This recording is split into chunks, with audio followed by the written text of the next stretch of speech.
Good to see all of you today. I hope you were with us yesterday. The brand ambassadors and artists watching did such a phenomenal job Beautiful. using three colors. Erkin showed us some stuff, and it was just wonderful. So thank you all very, very much for that. Today we have a wonderful artist and good friend, Julie Karlsson. So as brand ambassador, she's absolutely wonderful. We'll be able to see her art today. So hello, Julie. How are you? Hi, good. It's really fun to be here with you all. I love getting connected with the world this way too. It's so much fun. I have to say, it's so much fun to get together with other artists and get so many ideas. I love that. It's neat seeing the world during the 1 hour from all different aspects. It's absolutely wonderful to see all of you. And thank you, Julie. Mhm. Ethel, are we going to see a slideshow for Julie?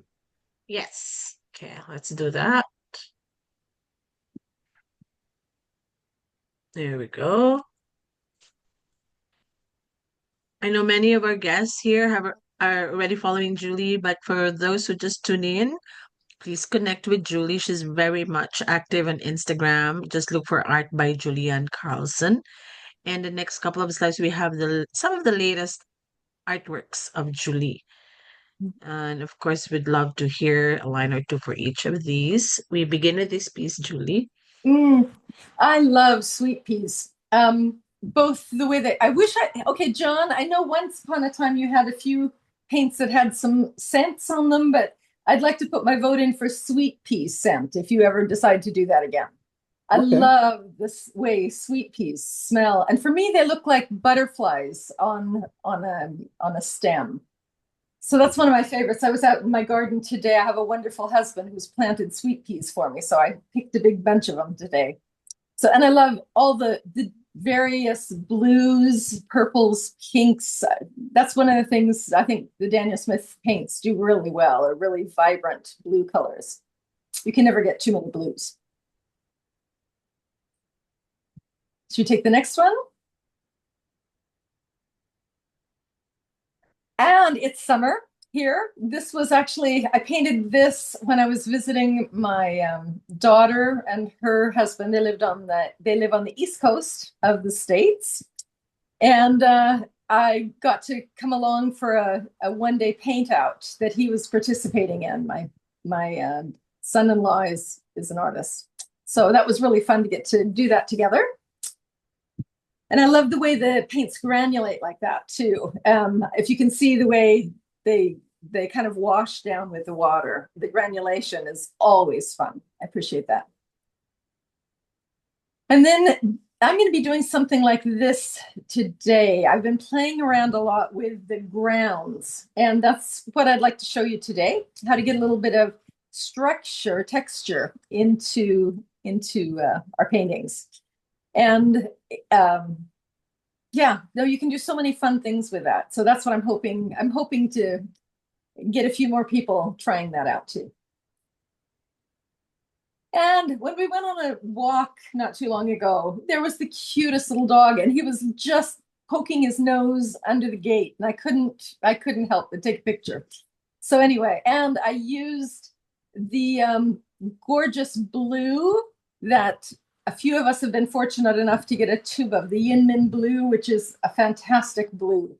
And I put that into there. I love that blue. Great blue, John. Thank you. And rocks. I love rocks and water. We have a beach 10 minutes away from our house, and they're a source of constant inspiration. I really, really enjoy the different colors, the different textures. And that's one thing that's so much fun with the granulating paints. You can do so much with the different colors when they granulate. So, oh, the blue that I mentioned, it's called Yin Min Blue. It was a limited release that some of us brand ambassadors were fortunate enough to get. We'll let John tell you what that is. It's the latest blue that's been discovered, actually.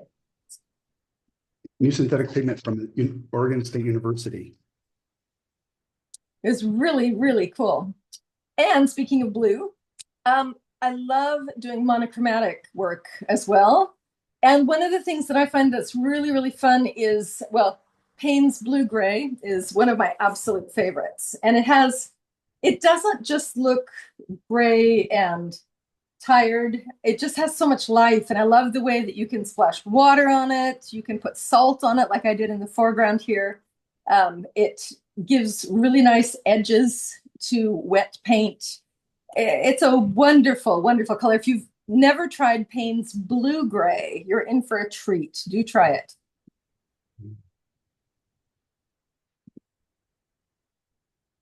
And then again, in Sweden, we have a lot of winter too. So I thought I had to do a little bit of a winter scene here. And just playing around with being able to make the kind of misty background is a lot of fun with the wet and wets, and then scratching in a few details. It's yeah, it's a lot of fun.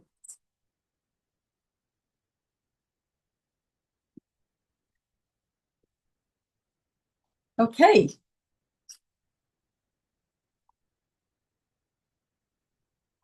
John, I think you're muted. You are correct. Thank you very much. So anytime you would like to start, would you like questions as you paint or at the end? What would you Sure, prefer? that's great. If people have questions, I'm open for that anytime. Okay, and I'm going to ask if Ashley, if possible, Latiz and Anna Marie will bring questions from Facebook over to Zoom. That'd be phenomenal. That would be wonderful. Okay. Thank you. You're Well, welcome. I'm really excited to be back here again. It's always so much fun to see what everybody's doing, and I love being able to share too. So today I've kind of gotten stuck doing some birds. I'm not really an ornithologist, but I enjoy painting birds. I don't really enjoy having them in my yard all the time, but I do enjoy seeing them. I used to live by a bird preserve when we lived in South Africa. So we had amazing, colorful birds then. Many of our birds in Sweden aren't quite so colorful. And today I thought I'd do something that's sort of backlit. So it's not going to have a lot of color on the bird itself. I was going to show you, this is my deck. And we get these little birds that fly in, they're little sparrows. And I've got some fake little birds that I put up there. And for a few years, it actually scared the rest of the birds away. Not so much anymore. So they figured out that that one wasn't going anywhere. So they all come to visit. And I try to get a few photos of them. And fortunately, I also have friends who are very good in photography and have very graciously allowed me to use some of their work as well. It's important, by the way, when you find pictures that other people have taken, photographs, it's always important, and it's a good idea to get the permission of the person who's done them. And I found that 9 times out of 10, they're really pleased that somebody likes their work and wants to use them. So it's always good to give them credit. So this is my little bird that I'm getting inspiration from today.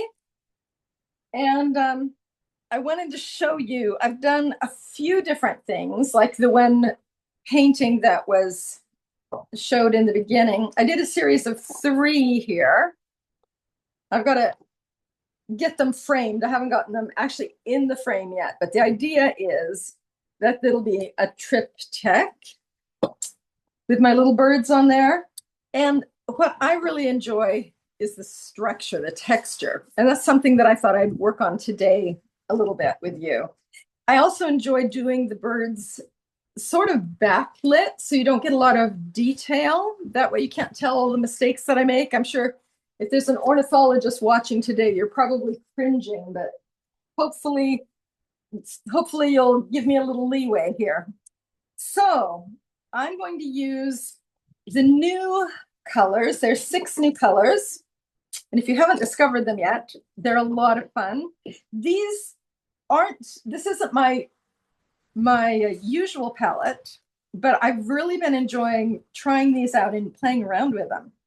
And one of the things that I've noticed, these are all semi-transparent paints. I've also got sodalite and hematite that I'm going to use a little bit today too.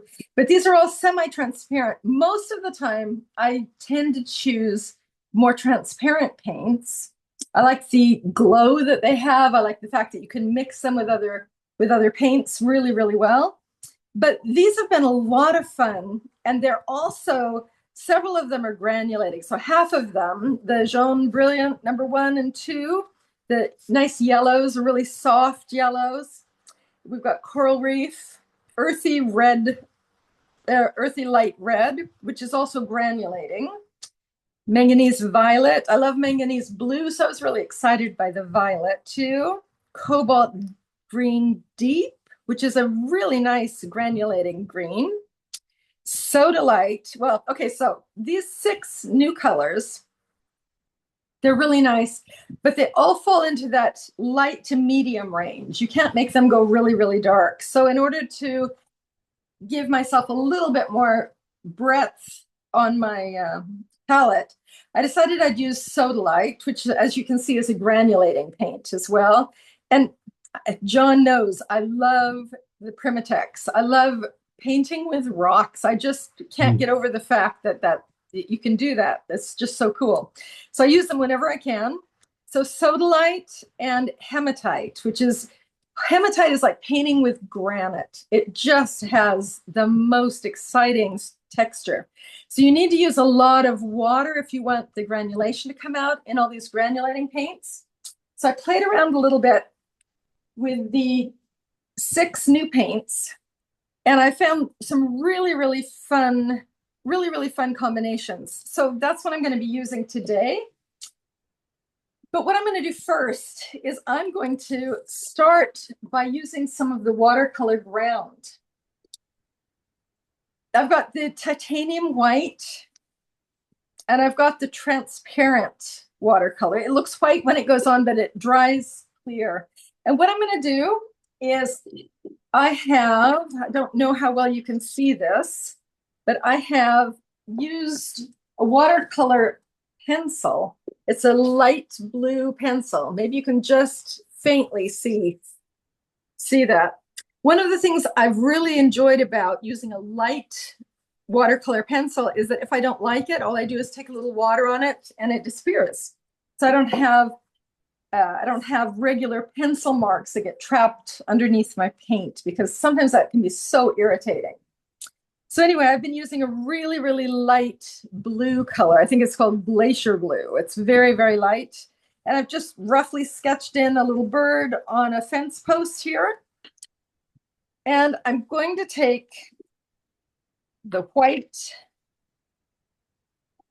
here, the white ground, and I'm going to use just a little bit.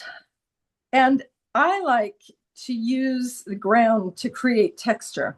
There are a lot of other ways to use it as well, but one of my favorite things is just to give a little texture to what I'm doing. And so you don't need a lot of it. In fact, less is more. If you get too much of it, I'd be a little afraid that it might crack off, and I don't want it to do that. But just a little bit will actually give a really, really gorgeous texture.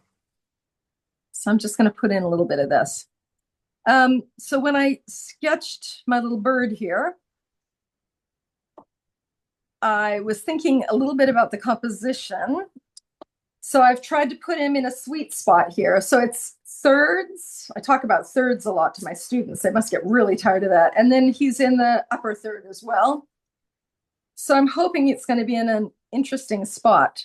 So the ground dries fairly quickly, especially right now. It's summer here. So if I just put a little bit more, and then the instructions say to let it dry overnight, and you do get the best results if you do that. I have to admit, sometimes I've been a little impatient, so I've gotten out my hairdryer and dried it, and it does work in a pinch, but it's really better to let it dry overnight if you can.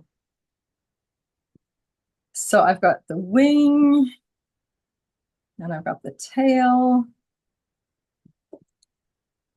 And this makes the surface really both easy to lift from. I like that I can actually go in and I can lift some of the paint if I want to. There's this little tail going out there, and that one comes down there. Okay, so let's see. Can you see my marks here? I want to have a little bit of a definition between the head and the wing. So I'm just going to go in and bring in the wing just a little bit more.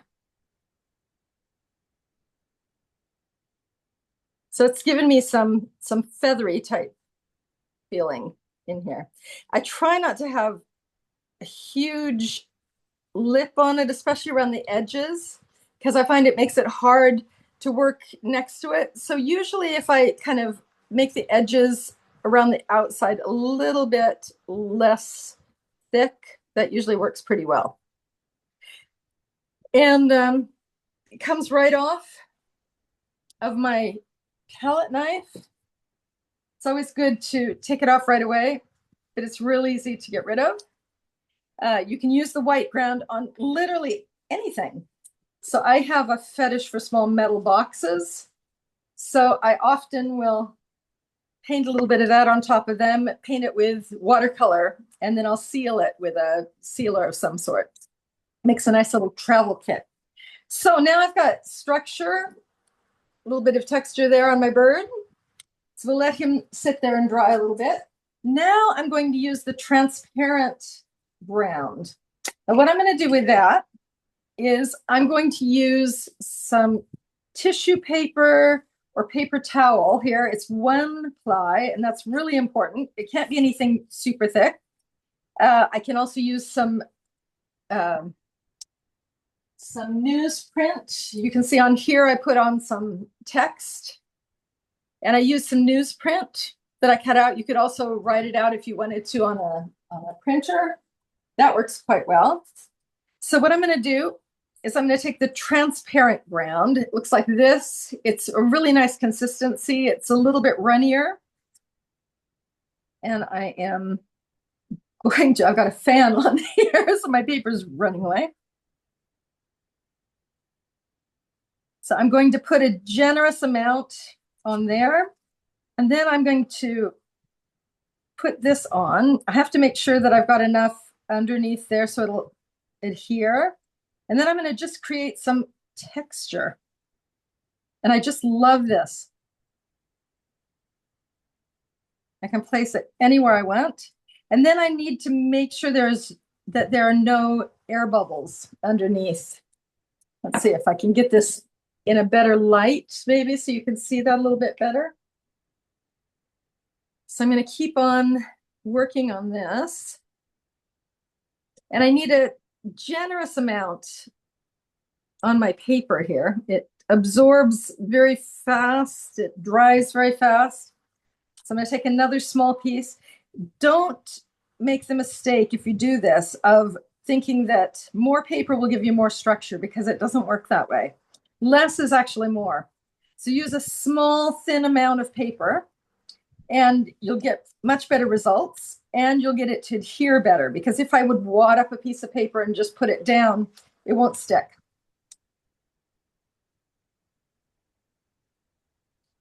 How many of you out there have tried the grounds? I'm just curious.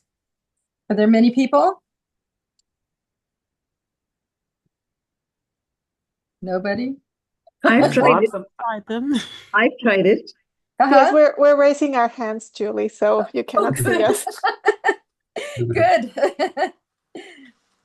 I have not. Tried but the now- ground to fix a painting. When a painting had a blotch in it, I've used the ground to kind of fix it and then paint over it, which was Perfect. yes. Isn't that just great? It changes I know. all of the ideas about watercolor painting. It makes everything possible. I especially love how you've done the textures on the wing of the bird. Oh, The bird is almost ready right there. oh, thank you. So That's really clever. nice. Me too. It just is such fun. I mean, it just creates such fun possibilities. Yes. Okay. And you have a lot of comments actually saying that they love your brush with the beautiful steel looking handle.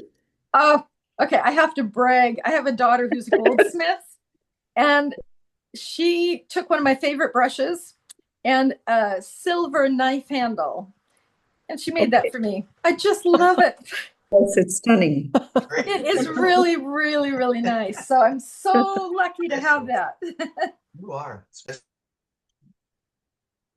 Okay, so I'm not going to actually take the time to do this whole thing. I think you get the idea.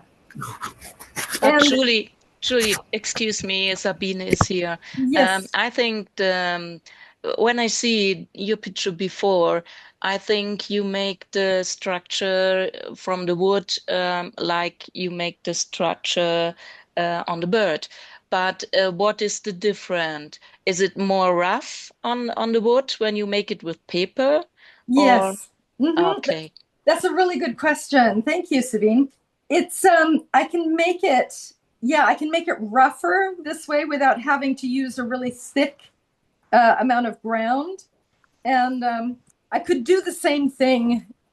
You can see the texture turns out fairly similar, but it takes the paint slightly differently.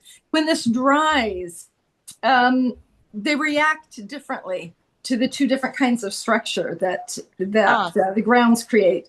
So I like using a really wet watercolor when I go over this because it helps that texture to come out. And I'll use a little bit more solid color on that. So, but you could do the same for both of them. So it would be fine. Thank you so much. And did you use cold press paper? Because the hot press, it's maybe too. It's a little too fine, Yes, I think. yes. I think I've got rough paper here. I've got Saunders Waterford paper. Okay. And it holds up really well. It's just 300 grams. And when I first put this on, it tends to buckle a little bit. Mm-hmm. But by tomorrow, it'll be really, really nice. It'll be flat again. So that works. It works really well. I've also done it sometimes on gator board. I actually I used wood glue and put watercolor paper, 300-gram watercolor paper on a piece of gator board. It's this that has foam in between foam board. Yeah. And that works really well too. I've also used the 600-gram paper because that lays beautifully. That just lays there. You don't have to worry about it buckling at all. But it's a really game changer in watercolor. Oh, it is. It is. It breaks all the rules and it makes everything possible. I'd love to know, John, how you think these things up. That and the sticks. And you must stay awake at night when you've got jet lag and dream up all sorts of fun things for us to play with. We appreciate it. Wherever it's come from, we really appreciate it. Keep doing it. Yeah, keep doing it. We want more and new innovations. We love it. Okay. I'm not going to take the time to do more with this. Again, this was the transparent watercolor ground. It kind of looks like paste, like the kind of glue that you used when you went to school. Mm-hmm. But it doesn't feel that way when it dries. When it dries, it's a nice absorbent surface. If you used glue to do this, I tried with wood glue one time, and I ended up having to use acrylic paint in order to make it stick because it wasn't absorbing it. So this is nice. In fact, sometimes I'll go in after it's initially dried, I'll go in with one more little coat of the transparent over this so that the paper doesn't absorb more than I want it to.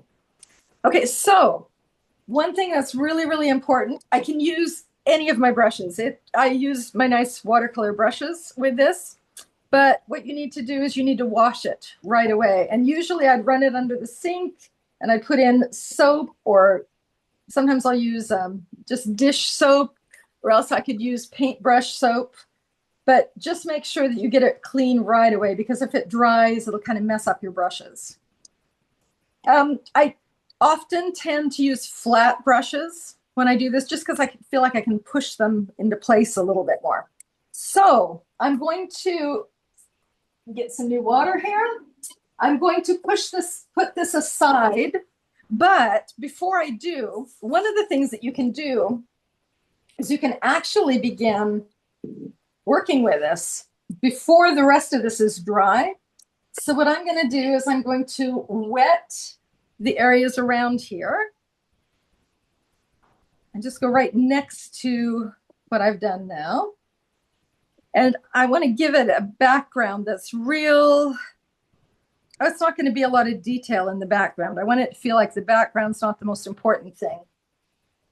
Julie, here's a question that is really good. How do you decide between the titanium white and transparent ground? Okay, so the titanium white, I Different feel like it absorbs the paint better.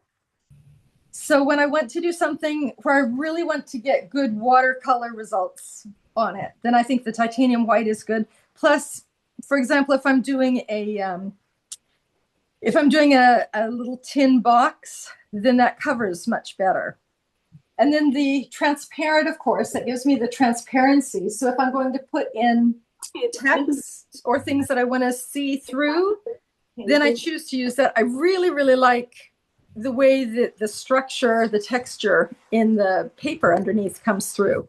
So I think that gives me a little bit more of that structure. Either one of them would work fine. Actually, on this, I use the transparent watercolor ground and paper for all of it. On this type that I'm going to do now, there I've chosen to do the two. I don't know if you can see the difference, but you see the structure, the texture in that, it really comes out a lot more. This turns out really fun. It makes kind of valleys and mountains. So the paint settles into that as well, but in a more subtle way, and it takes the paint even better. And then if you really want to have fun, there are other browns as well. There's buff, and there is one of the ones that I really like are the black ones, which are wonderful with the luminescent paints. Okay, so these, this isn't my normal palette, but I love working on a platter like this. I'm sorry to interrupt, but someone is talking in the background and I can't hear Julie. Okay, thanks. This isn't my normal palette. I love painting on a platter like this. And one of the things that I will do on my palette as well as a plate like this is that I'll put my yellows out twice. Yellow seems to get polluted faster than any other color. And if I want a true yellow, I need to have one that I can save and one that I can mix with. So just a little hint there. If you have a hard time keeping yellows clean, try that. So I can paint right up next to what I've done with the grounds now, and it doesn't absorb terribly much. Let's see, it feels like it's shining on there a little bit.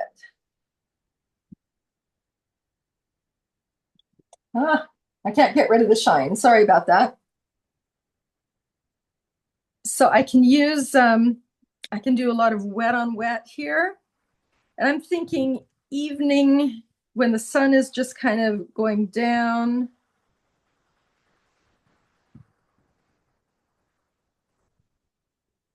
And I love this coral reef, the pink. It's a gorgeous sunsetty kind of color. It's just, it's gentle. It's not one of these, it's not your Hawaii sunset, but it's just a gentle, beautiful kind of a color that you can put in like that.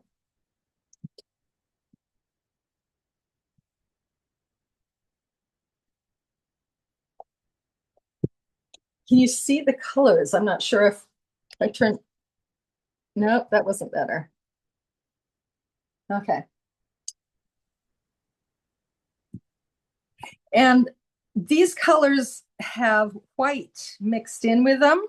So they're not going to get real dark. They're not going to be super intense. They're not going to be really brilliant. They're just very subtle.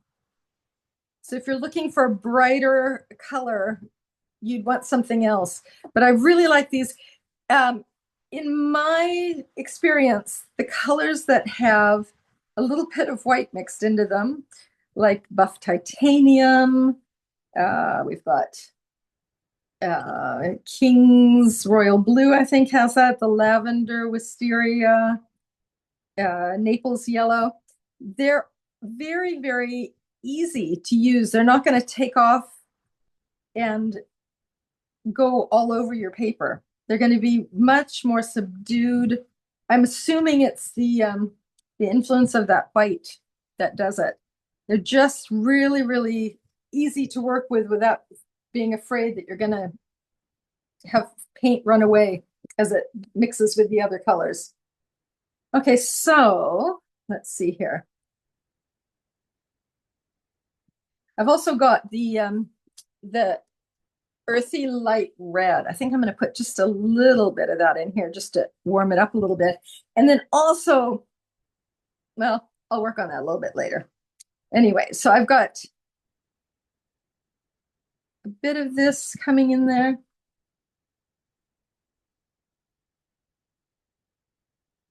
So I can go right up to these browns that I put on there, and it's not a problem at all. I'm going to switch brushes here. So I want to have a little bit of paint that's going to make it feel like we've got some sort of greenery in the background here. So I'm going to go ahead and go in. I'm going to mix up some of the green with the yellows. And since the yellow's got the white in it, it's not going to be a very strong kind of a green. It's going to be quite subdued. Julie, Yes. are you getting the green from combining the yellow with the soda light? No, this is Oh. just the green so far. Oh, yes, I see the cobalt. The cobalt Excellent. green. Okay, Yes. thank you. Mm-hmm. So, and it's just kind of it's a fun, lightish kind of green. Again, it doesn't take off and run all over your paper. And you can make a really nice background, I feel like, with this. So I'm going to go ahead and work on that just a little bit here, putting in a little bit more of my yellows in there. One of the things that I noticed, if I mix this cobalt green dark, it's a very bluish green. And if I mix that together with the manganese violet, which also is it's a very careful color, I almost get blue. I don't know if you can see where those mix together. It's not what I would have expected, mixing a green and a violet or a purple together, but you get kind of a blue color, which turns out really, really nicely for shadows and things like that. So if I go ahead and mix those two a little bit, I can put a little bit more depth into my greenery. Okay, we're going to pretend that I've done all of that because I want to finish what I'm doing a little bit more. Okay, so I'm going to put that aside, and I prepared another one yesterday. This one got a little bit bigger. So Julie, remind me which ground. Sorry, I didn't mean to interrupt. Remind me which ground you were just using. So on the wood, I've used the transparent watercolor ground and a little bit of tissue paper or single ply paper towel. And on the bird, I use the titanium white watercolor ground.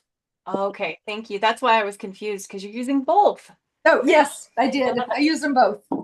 Thanks. Okay, so I'm going to go in and start on my little bird here. And I did this yesterday, so it has totally dried.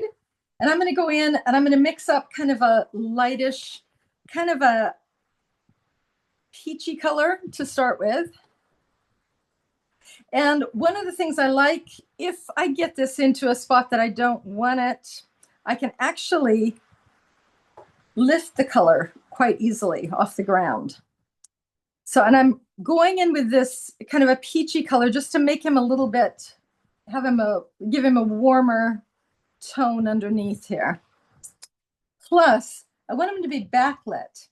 So I'm going to use a little bit more of this earthy light red and put a little bit just kind of on the edges, as if the sun is just kind of warming him up.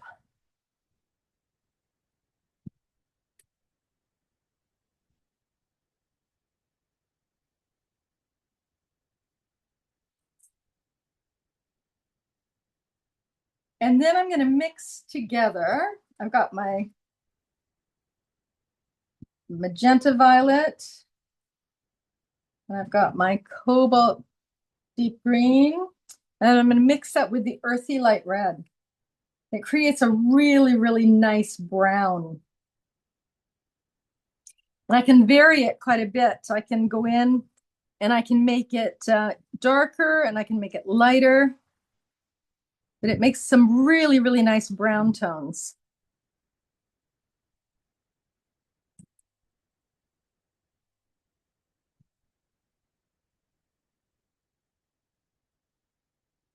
And I find that when I apply the paint to the ground, it appears a little bit lighter. Can you see the texture though coming out? I love that. So you want to use a lot of water when you're doing it. So you have really juicy paint so that it's going to play around in all those valleys and mountains that you create. And then just to get a little bit darker color, I'm mixing my sodalite in with that. And that gives me a darker color along here. It's got kind of a, it's like a little bandit here. It's got kind of a band of darker color.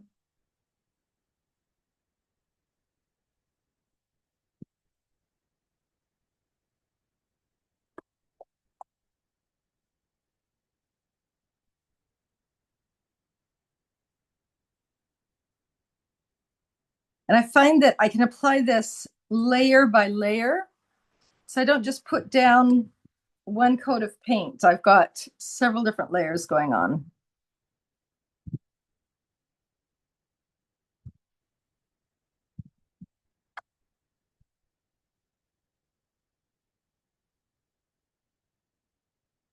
I just want him to have some really, really light color above the eye.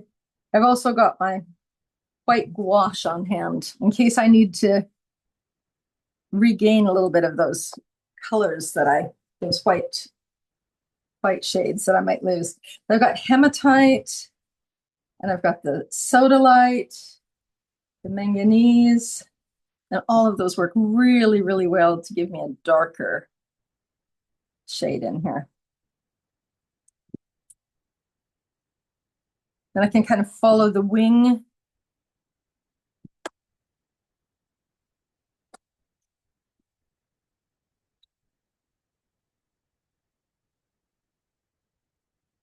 And it feels like you get the feathers without even trying this way.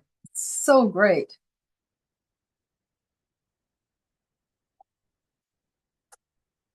So it's a lot of help in the painting process.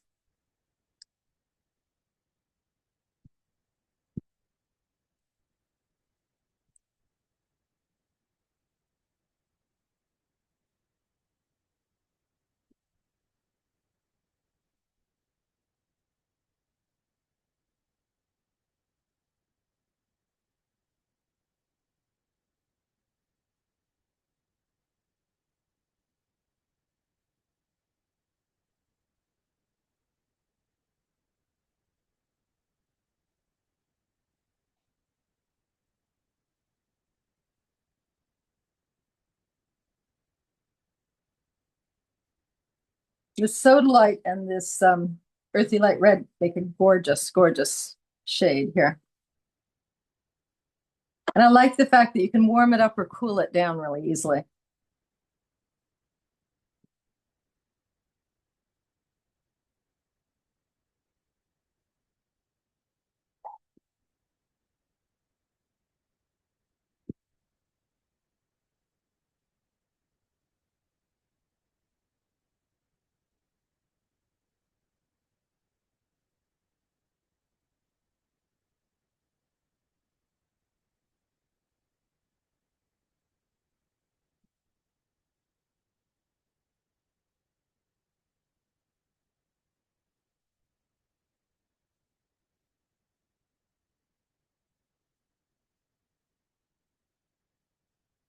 I'm gonna make his head slightly bigger there. And this is a nice thing. You can go outside of the grounds too. You're not confined to that. You can use the shapes that you've made, but you can also keep painting outside of the lines.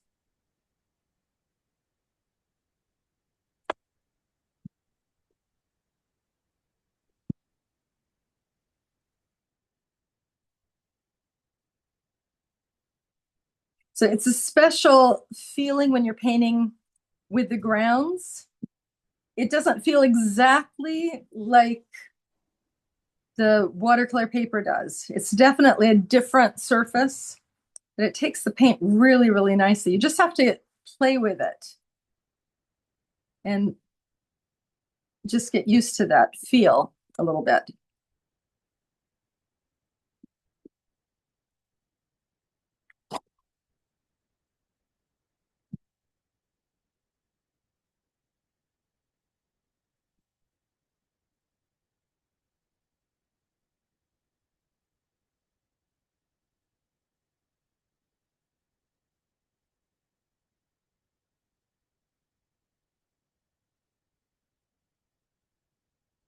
Another thing, this light yellow that I've got here, if I mix that into this mix too, it's got enough white in it that it makes it quite opaque. So it feels like you can go in and do a lot of other things that cover up or that add to it in a slightly different way.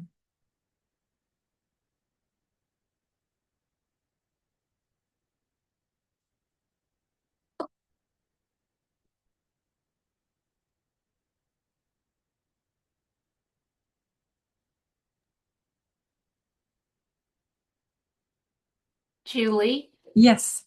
are you using both yellows? Yes, I am. I really like this really soft one, the Jaune Brilliant #1. And I've got that in certain places, but then when I want a little bit more warmth, then I'll dip into the other one as well. They combine really nicely. Thank you. And it's a really nice winter light too. Oh, thank you.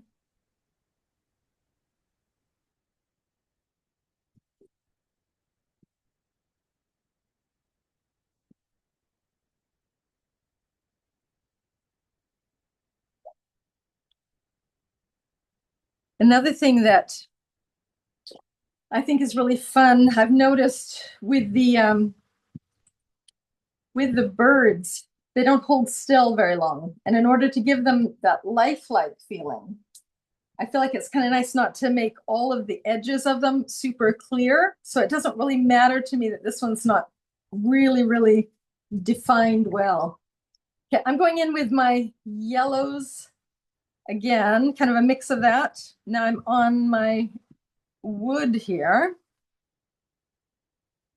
And I want it to be fairly light because I've got the light coming sort of from behind and above here. So I want to give it kind of a glowing color there. Then I'm going to go in and do more with darker color in just a minute. Especially where I've got the sun that's going to be hitting my wood there. I want to definitely do more of these lighter, kind of yellowy shades.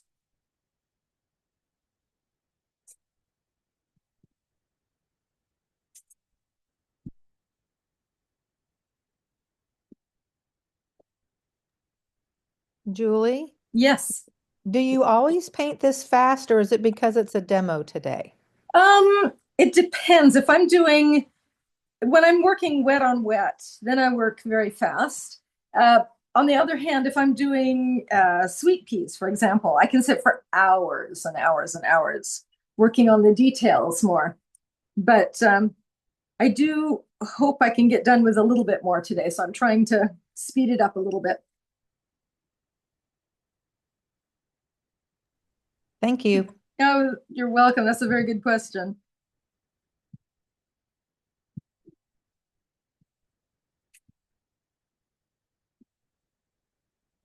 Okay, so I think I will concentrate on this upper part, since that's all that I did on my original one here. Okay, so I've got sort of these lighter kind of golden tones going on in here now. Now I'm going to go in. I'm going to mix up these browns again.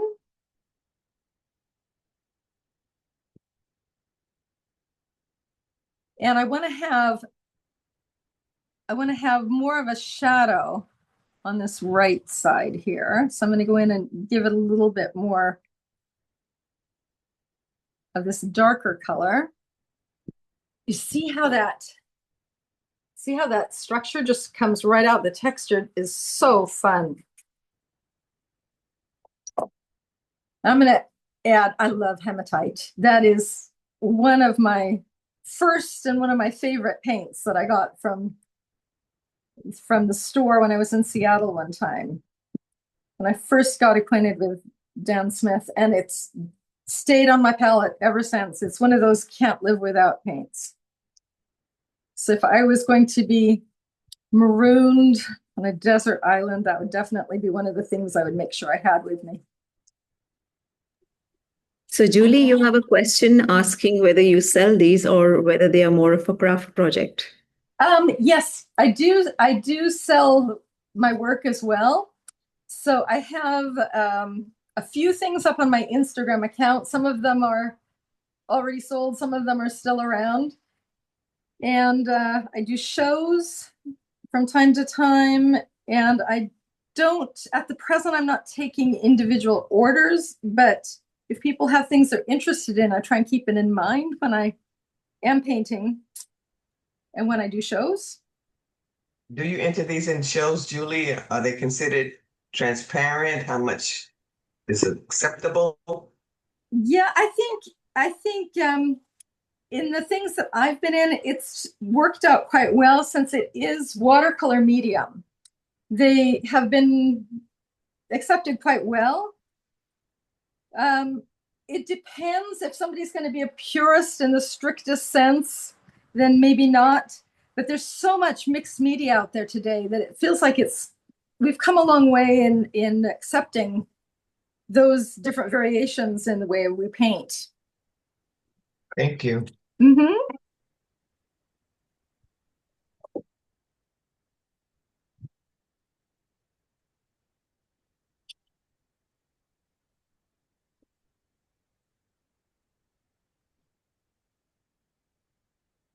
I'm going to put a little bit more of the red back into this mixture now too.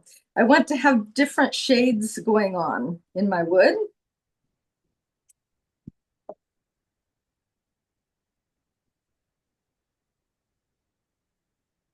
And I don't know if you can tell, I'm painting with really juicy paint right now. It's really, really wet. So if I would hold it up, it would start running. And that's how you get a lot of this structure, the texture to come out.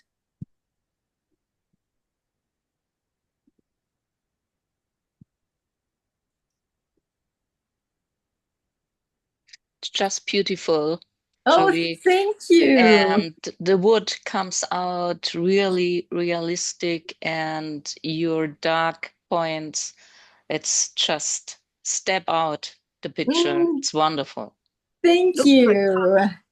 Doesn't I it look love like playing. Pardon? Doesn't it look like fun to do? And a very well-fed little bird. Yes. I think he's eating all of my poppy seeds. I went to collect poppy seeds for next year, and a bird had gotten to them first. So I think he's been eating on my poppy seeds here. And he told all his friends to come and visit with them. Yes, exactly. Maybe they fly a little bit wonky too. Yes, I think so. I think they do affect them a little bit. Okay, so now I've gotten a light shade and I've gotten a little bit of a darker shade in here. And like I said before, as it sits, it lightens. I know watercolor usually gets lighter and lighter, but with this, it feels like even goes a little bit lighter as it dries. So this is where I have to get brave because I'm naturally a coward when it comes to using dark colors, but it's really worth it if you put in a little bit more real dark in there. So now I've got my sodalite and hematite and the manganese violet that I'm using. They're all granulating, so they're never going to be super black. They're going to be a color that's got a darker tone, but it's not gonna look just like a black hole. I also love to get a little bit of those purples into the shadows here. One of the things that I've really enjoyed, and I heard someone else mention that too, is that you can go back into paintings and you can either fix things or add things that you hadn't thought of in the beginning. It'll often happen that I think maybe I'm done with a painting and I'll put it somewhere and I'll look at it for a while. And all of a sudden I think, oh, I wish I would have thought to put a bird in it, or I wish I would have thought to have put something else, some roses or something in it. You can do that. So with the watercolor grounds, you can go right back in and you can start changing things. So it just opens up all sorts of possibilities that would never have been possible with just the traditional watercolors.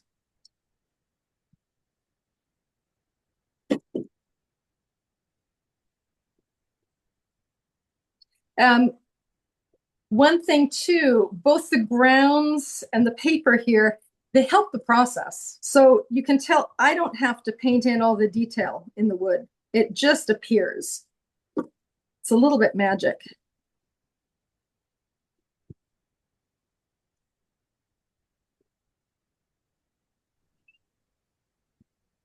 It's fabulous, Julianne.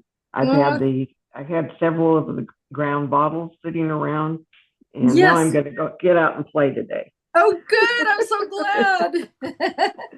Yeah, it's a little bit addictive. I will have to say that. So be careful. Make sure you've got time on your hands so that you can really have fun playing. Thank you. Okay, so I'm going to actually dry this just a little bit. If you can turn off my microphone for a second, you won't have to listen to my hairdryer.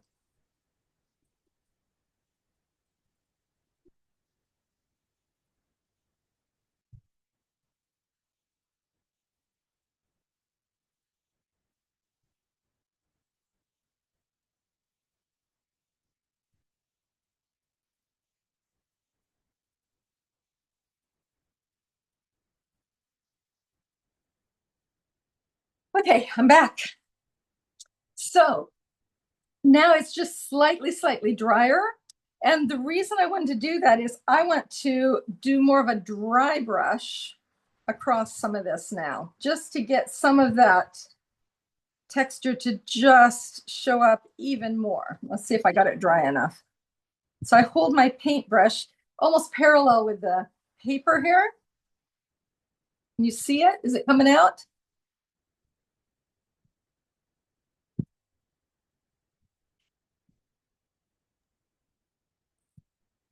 Yes. Thank you.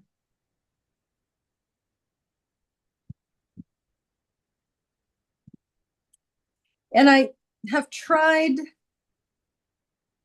when I started doing some of the ones with the grounds and using paper in under it, I was a little afraid that maybe in time the paper would react funny or do something.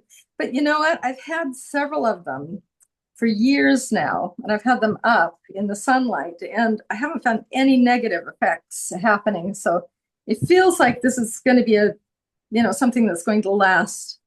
So hopefully my grandchildren's grandchildren will be able to still enjoy the paintings.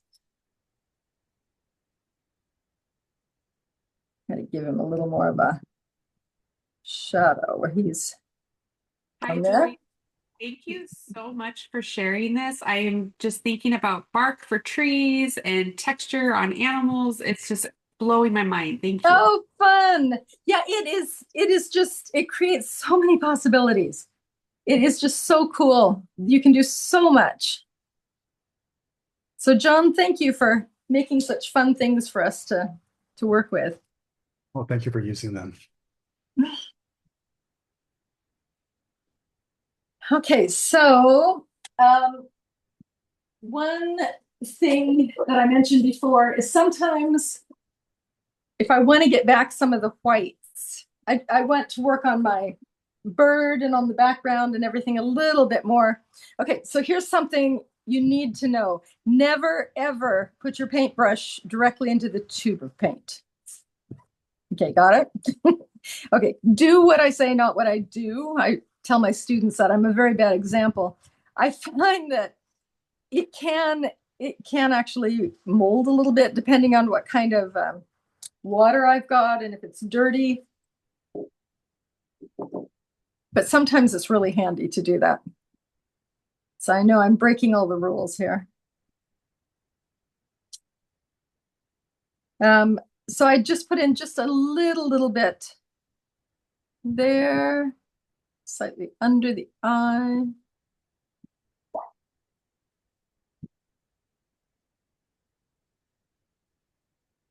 That's another thing too. This gouache is fantastic.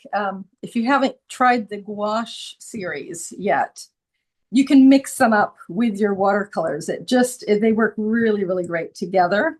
Both to put on a few things in the background if you want to have if you want to all of a sudden have something sticking out that you hadn't planned for, that works really well because they cover very nicely. Okay, I haven't totally finished him yet. One thing I do want to do is go back in here. I've got this earthy light red. I just want to put just a little bit. It feels like it just gives him a little bit of that glow when he's backlit like that. And then I haven't done a lot of detail, a lot of strong lines on this because I want him to feel like he's almost moving a little bit. So I'm going to go back into that with just a little bit of water and mess it up a little bit.